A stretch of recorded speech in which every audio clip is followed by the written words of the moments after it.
সকাল হয়ে গেছে, এখন আমরা আছি লামাহাটাতে। আর এই দেখো এই যে জলটা, এটা হচ্ছে ঝর্ণার জল। দূরে ঝর্ণা থেকে আসছে, কোথেকে আসছে আমরা দেখিনি। এই দূরে ঝর্ণা থেকে আসছে, এগুলো সব যাবে চা বাগানে। এই জল দিয়েই সমস্ত চা চাষ হয়। এই দেখো এই যে এই ঝর্ণার জল, এই দিয়ে সমস্ত চা চাষ হয় এখানকার। আর এইখান দিয়েই সব যাচ্ছে।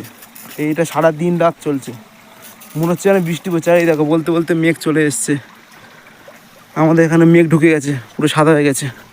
এক্ষুনি রোদ ছিল, অনেক মেঘ হয়ে গেছে।